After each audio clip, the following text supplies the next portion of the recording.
medio, mis casos se saltea el talento. Bueno. O sea, digo, no es lo mismo Miguel Viñaski que el hijo, no es lo mismo, ni siquiera Mauro Viale es igual a Jonathan. Bueno, pero ya que estábamos hablando, ya que lo tenemos en línea, no lo vamos a hacer esperar. No, lo quería presentar. Estamos en comunicación con Ricardo Patán Rajendorfer, que ganó el Martín Fierro por su trabajo en crónica periodística, la mejor crónica periodística en tiempo argentino, en el Martín Fierro de las plataformas digitales. La verdad que Nora Ancharte habla, Ricardo, vos sabés que la verdad me dio una enorme alegría y emoción cuando vi que ganabas, porque sentí de alguna manera que ganábamos todos. Así que bienvenido a la columna vertebral. Laura Yusani te da la bienvenida también. Hola, ¿qué tal? Un gusto estar con ustedes. Lo que sí les voy a pedir si pueden subir un poco el retorno. Dale. Bueno, ya suben el retorno y yo, mi forma de presentación es que cuando te vi ahí, porque yo debo decir que a Ricardo Patán, como lo conocemos todos, lo conozco desde que era chiquitito, ¿viste? De antes de ser periodista, un poco más de vista en ese momento, estudiantes secundarios, digamos, militantes, y después me lo reencontré como periodista. Y cuando lo vi el otro día con el Martín Fierro, sentí también una cosa como que, porque yo creo que de esa generación, de esos nueva generación, pero que mamó ese viejo periodismo, el viejo periodismo de investigación, de respeto a la palabra, de buena escritura, de pluma, etcétera, etcétera, hay muy pocos personajes. Y hay 3 de ellos que para mí son muy buena representación de ese viejo periodismo y que son los 3 outsiders totales. Uno es Patán, el otro es el Pájaro Salinas y el otro es Hernán. Yo ese trío siempre lo vi como los outsiders. Y de repente verte en el Martín Fierro. Para la gente que no se escucha, cuando Laura habla confianzudamente de Hernán, se refiere a su pareja de toda la vida y él es el escritor y periodista Hernán López Echagüe. Bueno, así que para eso mi presentación va en ese sentido, que creo que es un reconocimiento a una labor, la verdad, de periodismo en serio. ¿Vos qué sentiste, Patán, cuando te dieron el premio? O mejor, bueno, antes, cuando te nominaron, ¿qué sentiste?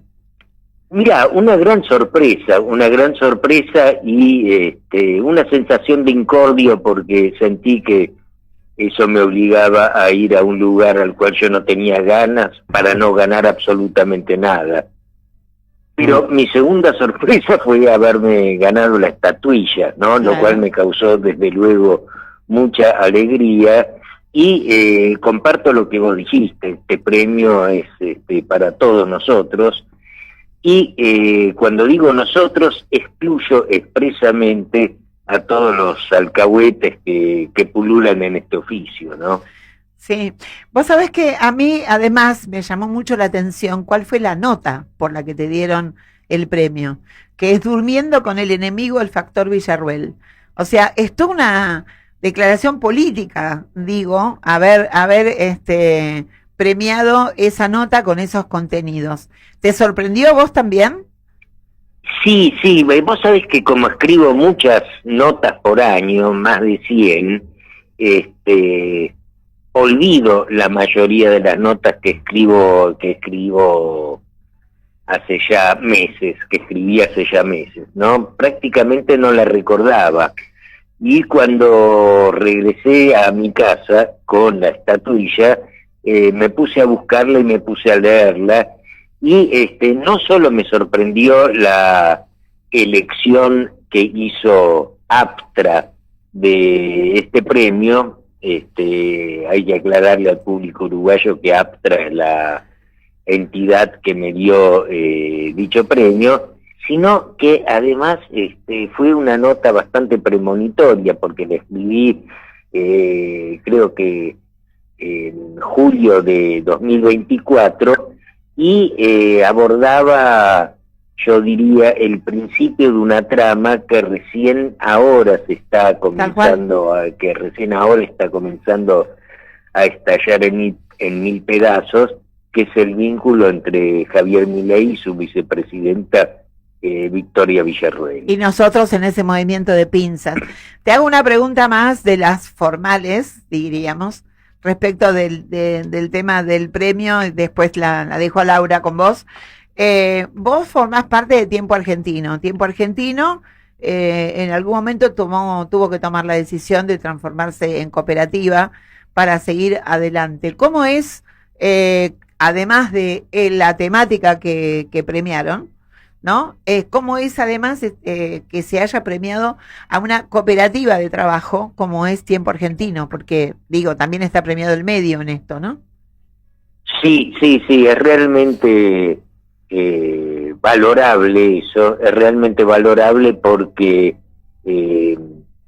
Tiempo Argentino es una especie de aventura editorial, o sea, Tiempo Argentino surgió como una empresa periodística que pertenecía a un empresario, Sergio Polsky, en los primeros años de la década pasada, y capotó de una manera catastrófica, dejando en la calle a todos sus trabajadores. Mira, ¿no? mira Patán, todo bien, mira Patán, todo bien, viste, pero en este micrófono no se dicen malas palabras.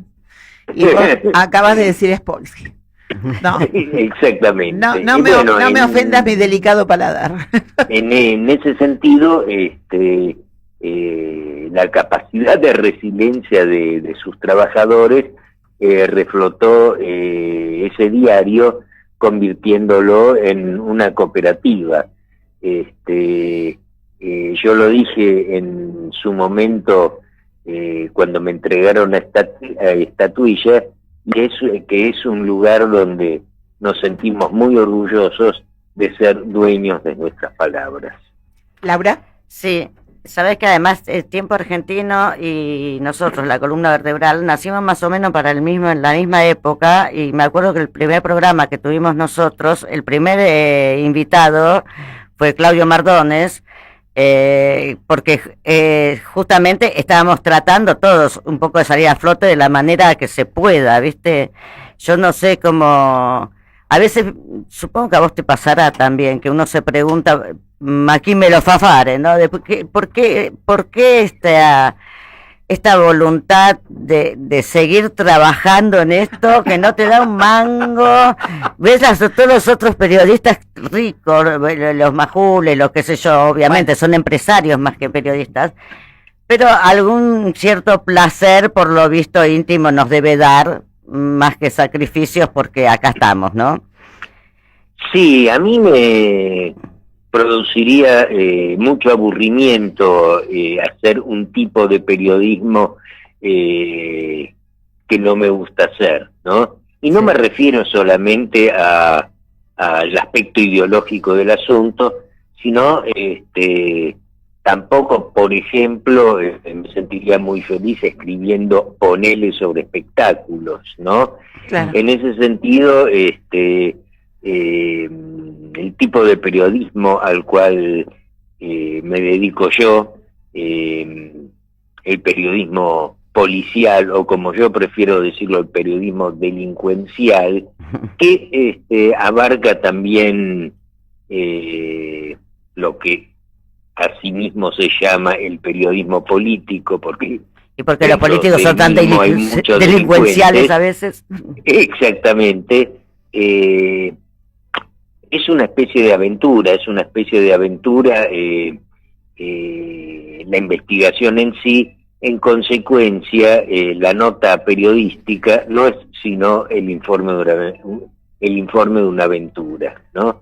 Y me siento realmente privilegiado al tener un oficio que a mí me gusta. Sí, además lo haces de maravillas. Y yo recién estaba charlando con Nora sobre el tema de que nosotros venimos de una generación que creció entre dictaduras y que aprendimos a leer entre líneas. Leer entre líneas era como una cosa. Creo que hoy tendría que explicarle a un chico qué quiere decir leer entre líneas. No sé si todavía se usa esa palabra. Me gustaría que vos me digas entre líneas qué es lo que estás leyendo al ver los medios, porque yo estoy viendo como cosas raras y justamente con Villarroel estoy viendo alguna cosa rara, como que le están dando un protagonismo ahora, no sé, con TN, como que de repente veo algunos cambios como no soy analista, soy una simple madre, mujer y argentina. Me gustaría que vos, ¿cómo estás viendo los medios, de la voltereta que están dando? ¿Cómo estoy viendo a los medios? Es una pregunta que requiere una respuesta muy amplia. Vamos a empezar por el hecho de leer entre líneas. En la época de la dictadura nos veíamos en la obligación, o era, mejor dicho, necesario leer entre líneas por todo lo que la información que leías en los diarios te ocultaba, ¿no? Ahora tenés que leer entre líneas para determinar qué parte de la información que lees es, como se dice ahora, una fake, y qué parte de la información que vos lees es parte de la verdad, ¿no? En ese sentido es absolutamente necesario leer entre líneas. Yo pienso que tanto leer entre líneas como también escribir entre líneas algunas veces es absolutamente necesario. Es tan necesario como el encuadre, ¿no? Y el encuadre está por encima de la cuestión ideológica, o mejor dicho, es la parte salvaje de la cuestión ideológica, porque francamente no me gustan mucho los textos, incluso de personas que políticamente piensan como yo, cuya ideología no está planteada con la sutileza y con la elegancia que merece, ¿no? En ese sentido... Es la diferencia entre el erotismo y el sexo explícito, ¿no? Algo así, y es más bien como decía Leonardo Fabio, ¿no? O sea, cada uno tiene su propio encuadre, ¿no? Claro. Y el encuadre es un tema moral. El encuadre es un tema moral porque cuando uno encuadra está mostrando quién es. Y no hay nada que defina más a una persona que su forma de mirar. Exactamente. Le quiero contar a la gente porque te presentamos como un amigo de la casa, pero tenemos que dar más información a los oyentes. Naciste en La Paz, Bolivia, en 1957. Trabajaste en El Porteño, página 30, Noticias Miradas al Sur, ámbito financiero, ahora en Tiempo Argentino. En televisión, en Canal 7 América TV, Telefe. Hiciste una pasada por las plataformas con un streaming de podcast también muy interesante, que yo el otro día estaba mirando. No hay inocentes o alguna cosa así se llamaba, ¿no? Nadie es inocente. Nadie es inocente. Además fuiste corresponsal en distintos medios en México y es el autor, y acá es donde me voy a meter en la pregunta, La Bonaerense, historia criminal de la policía de la provincia de Buenos Aires, Patricia, de la lucha armada a la seguridad, y uno que a mí me llama la atención y es Los Doblados. Los Doblados, que es una historia en donde te metes de pleno en algo que todavía hoy no solo no se comenta tanto en entre líneas, sino que se evita hablar. ¿Cómo te metiste a escribir respecto del concepto de la traición entre compañeros? Mira, de algún modo mi recorrido profesional tuvo varias escalas. En ese sentido, el periodismo policial, la crónica policial, me llevó a La Bonaerense, o sea, a investigar la estructura de las fuerzas de seguridad, y eso también me llevó, junto a el contexto en el cual se desarrolló mi adolescencia, me llevó también a investigar el terrorismo de Estado, ¿no? Lo cual no solo viene de mi condición de haber vivido la última dictadura militar, sino también por el hecho de que, siendo de una familia de judíos austríacos que tuvieron que abandonar Austria después del Anschluss, o sea, después de la anexión alemana, después de haber sido anexada Austria por Hitler. En ese sentido, desde luego yo con el fascismo, yo con los fachos, yo con los represores, yo con los genocidas tengo algo personal, ¿no? Y en ese sentido me interesa explorar esos tipos. Me interesa explorar esos tipos porque entendí que, como se dice habitualmente, o mejor dicho, contrariamente a lo que se dice habitualmente, no son monstruos, sino que son personas normales que tienen cargos ejecutivos y que tienen cargos ejecutivos en sistemas cifrados en el exterminio. Y eso es lo que los hace monstruosos. O sea, creo yo que mi interés, mi curiosidad y mi necesidad de desentrañar lo que Hannah Arendt llamaba la banalidad del mal me llevó a esos territorios periodísticos. Lauri.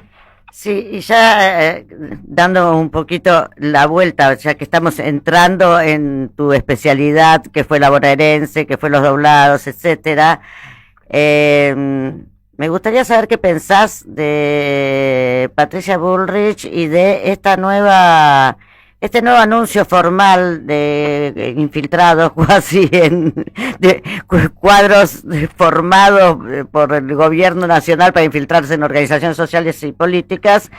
En sus redes. Sí, y ¿qué pensás alrededor de esto? Si es algo que siempre ocurrió y ahora solo lo dicen, o qué es. Mira, vamos a dividir mi respuesta otra vez en dos partes. Por un lado, debo confesar que mi libro sobre Patricia Bullrich, o mejor dicho, el libro que me llevó a investigar la vida de Patricia Bullrich, no fue una iniciativa mía, sino, se podría decir, un ofrecimiento editorial que no pude rechazar. Pero al principio no me entusiasmó para nada porque me resultaba farragoso dedicarle algunos meses de mi vida a esa mujer, o a investigar la vida de esa mujer, mejor dicho. Pero me di cuenta que explorar sus casi 5 o 6 décadas de vida política me permitía hablar de 5 o 6 décadas de la historia argentina, reciente, y en ese sentido fue una travesía, yo diría, placentera, por un lado, ¿no? Por otro lado, ¿qué pienso de la unidad de agentes encubiertos y también, como la llama, agentes reveladores digitales? Exacto. Que acaba de presentar? Bueno, es casi una situación propia de algún sketch de Capusotto, que haya una unidad de buchones y alcahuetes, ¿no? Cuando siempre hubo buchones y alcahuetes, por ejemplo en la Policía Federal, desde los tiempos de Coordinación Federal, posteriormente rebautizada Superintendencia de Seguridad Federal, que fue el brazo represivo durante la dictadura de la Policía Federal, siempre hubo un núcleo encubierto de soplones y de agentes encubiertos. Desde tiempos inmemoriales las fuerzas de seguridad utilizan filtros. En el caso de la Policía Federal particularmente, esos filtros se llaman plumas, pero es la primera vez que se oficializa eso, ¿no?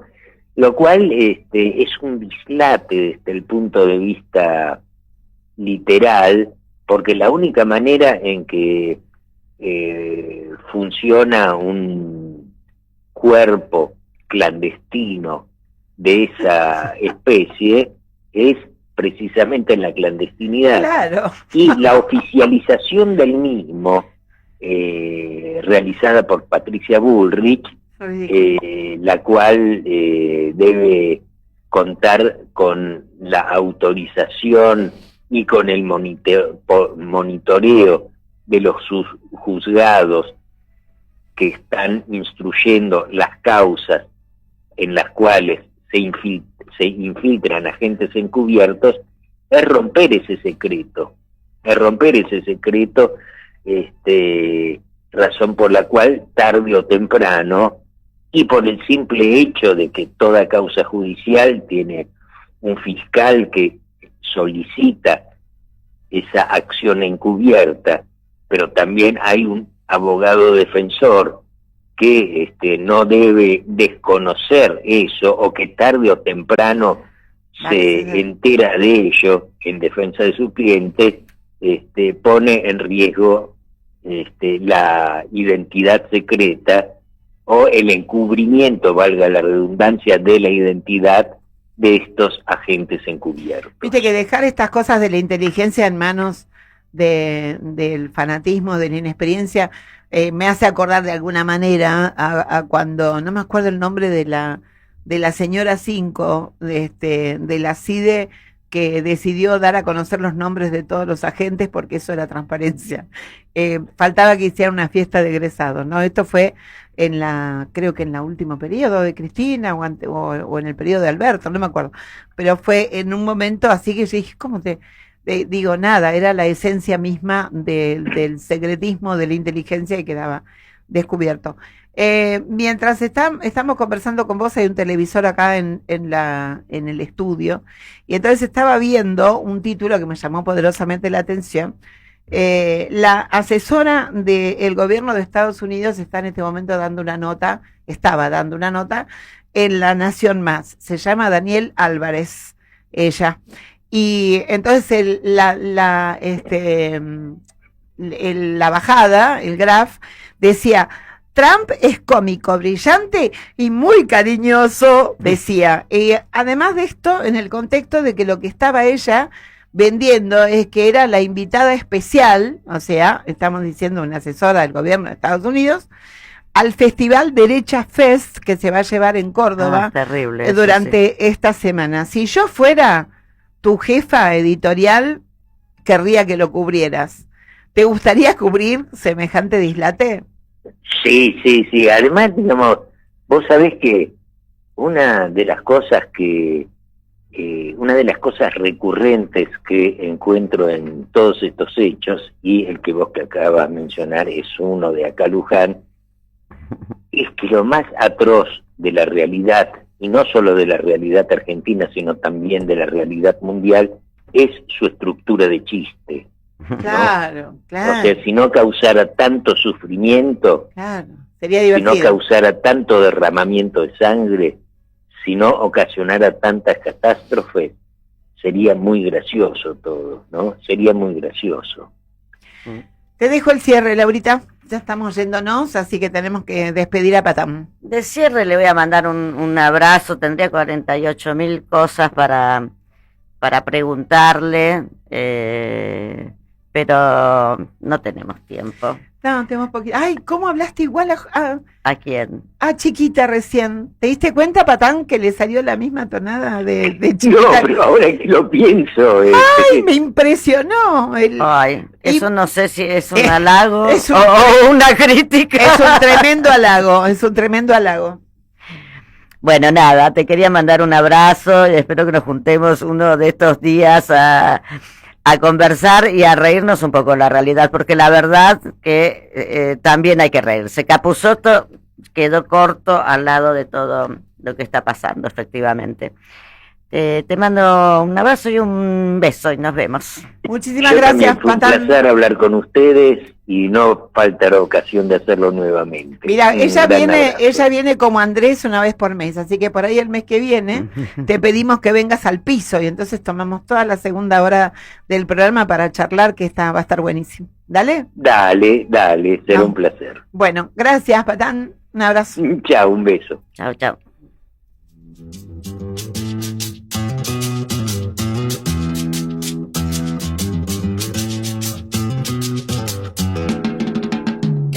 orgullosa, la reina del plata, colecciona amores que te matan. Goyeneche, Troilo, Maradona, Macedonio, Borges, un idioma. Que Valverde como este destino, gambeteando Piña, Nicolino, sos Eladia y Nazaranchorena, el peine de Ringo Bonavena. Buenos Aires, vos quién sos, La que me hace llorar, la dueña de mi amor. Buenos Aires, vos quién sos, La de Avenida Alvear, puta en Constitución. Buenos Aires, vos quién sos, La risa de Gardel, las manos de Perón. Buenos Aires, vos quién sos, Lisandro y yo en un bar, Narciso el mostrador.